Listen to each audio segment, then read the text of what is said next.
Hello YouTube! Today I'm taking a look at the T16000 FCS, or Flight Control System. That is the throttle and the new stick that's been redesigned since my last T16000M video, which I did as part of my budget joystick review. Now, caveat here, I've only had about 8-10 hours worth of game time, most of that being in Elite Dangerous, but I also tried it with DCS as well as Microsoft Flight Simulator X. So I haven't put it quite through the normal 50 to 60 hour paces through about a half dozen games or so to really get a true feel for everything.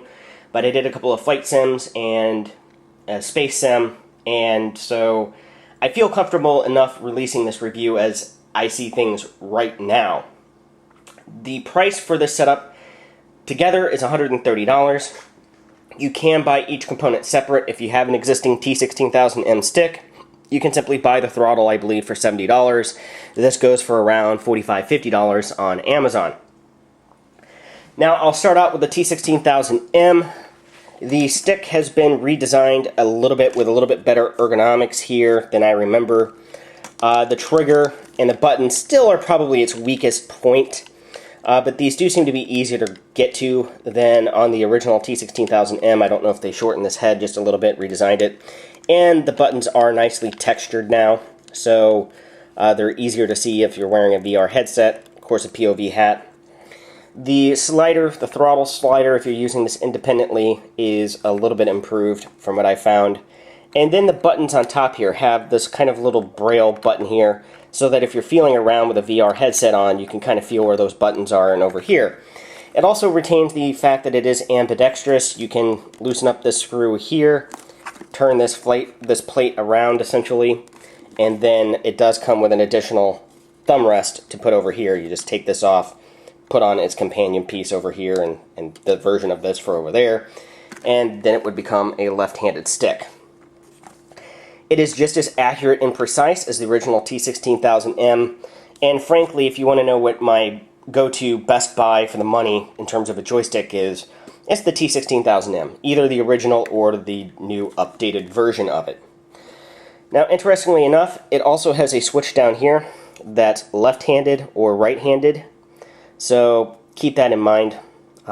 It's actually set to left-handed right now, so if you do switch it from one side to the other. The other problem that I have is these buttons, the fact that they're ambidextrous and on both sides. Generally speaking, one side of it is inconvenient to use at any given time. In Elite Dangerous, I tend to put things like landing gear, and in Flight Sims, things like flaps and stuff like that on these buttons that you can take off. They're non-combat critical buttons, basically. So that's the updated T16000M. Next up is the throttle component. Now, like the CH throttle, it is a linear design, which I'm sure some people looking to replace or upgrade from, or been looking at the X52, which has more of the rotary throttle design, they're not going to be satisfied with the linear design. Those looking for a cheaper standalone throttle to go with another joystick or something like that, or maybe an existing T16000M, I think it is definitely worth a look. Now, those of you who are X45 fans and X36 fans, and been looking for a rocker yaw or a rocker rudder pedal, this design has it. It's the first joystick or throttle with a rocker design for the yaw or for rudder pedals since the X45, which is, what, 15 years ago or so now? So if you're looking to replace an X36 or an X45 and you're comfortable with this, this should probably be your go-to HOTAS. Now, it doesn't have quite as many buttons. It does have a rotary dial here that you can use.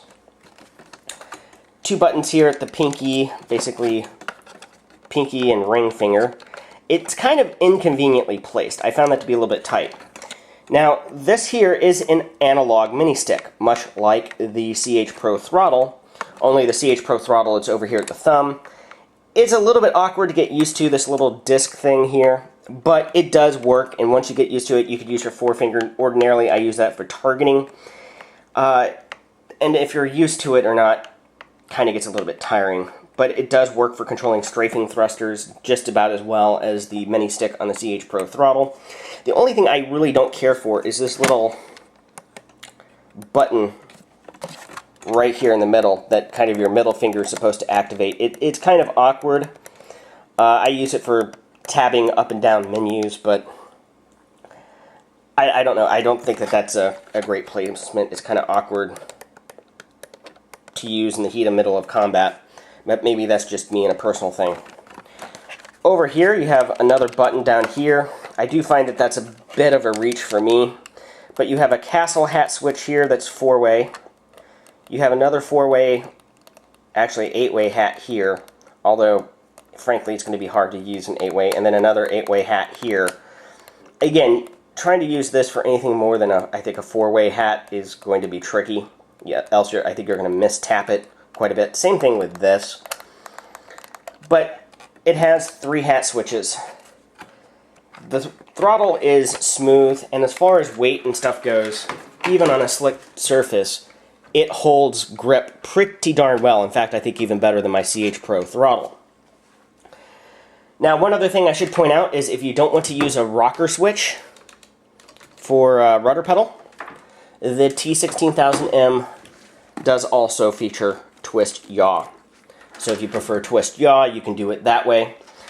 And then finally, now you have to buy this as a separate component, and I haven't done a full review, so here it is. But these are the T.Flight rudder pedals. Now, interestingly enough, I've disconnected it from the adapter that you can plug in standalone. So if you're using these with the Warthog or something like that. And the new T.Flight X HOTAS version 4 for the PlayStation 4 has this port, this like RJ45 port on it here. RJ12, whatever. And this would plug into there. And then this becomes a complete HOTAS setup with stick, rudder, and pedals. As I'm doing this upstairs, and you just heard my trusty co-pilot bark at me because he wants to play instead of me doing video reviews. Now, these rudder pedals, they're a little bit close together. Some people may not like that. I find them to be acceptable. And overall, the action and motion on these are absolutely smooth. Butterly smooth. Going back to the CH rudder pedals, you can see how rough the roller system is compared to this. Now, the downside that I found compared to the CH pedals is that the throw, the amount of distance of travel, is significantly less than that on the CH pedals. Most flight games, I found that really doesn't equate to too much of a problem. But overall, for $130, I definitely recommend this as your go-to HOTAS system. Now, the biggest problem that I foresee right now with the T16000 is it just came out. Now, Thrustmaster has had a reputation of producing generally good stuff. That's not to say that people won't occasionally get a lemon or something like that, but they stand behind their products, couple-of-year warranty. Their target software is second only to CH Control Manager. Interestingly enough, it was originally designed by the same man, Bob Church. But at any rate, if you're looking at an entry-level HOTAS that won't necessarily break the bank and has all of the features for space or flight games, this should be your go-to option. I would recommend this for $5, $10 more over the Saytech basic X52 any day of the week, because with an X52, just the base model, you're still going to be spending another $10 or $15 on magnets and then having to take it apart and void warranties in order to do a magnet mod, maybe a tension mod, a couple of those things to make it a decent stick. And this is the best joystick, dollar for dollar, out of the box. So I've been pleasantly impressed with what I've seen thus far. And granted, I do use it with the rudder pedals. That is an additional $90. So it's basically, $130 to get started if you don't want the rudder pedals. If you do want the rudder pedals because you do more flight sims or something like that, or you just want them to have them, it's going to be about $220. So that kind of puts it up there into the mid-range category, competing with the X56. And I believe that this is a completely far superior product to either of Saytech / now Logitech's offerings in terms of the X52 or the X56. So if you're looking for a new HOTAS on the budget end of the spectrum this holiday season, I think this is going to be my go-to recommendation. Next week, I will be doing a 2016 joystick and HOTAS buyer's guide for holiday shopping season. Hint, hint, spoiler alert, this is going to be my go-to recommendation for the entry-level budget crowd, and for people who are wanting to spend more money. I'm still going to be recommending my CH gear, because despite having used the rudder pedals with the Warthog and now the T16000M, I do like this setup. I really, really do like this setup. And if I didn't already own my CH gear, this would be what I would be using, to be frankly honest with you. I like the Warthog for Falcon BMS. I like the Warthog for DCS. If I'm playing those two games, I plug it in.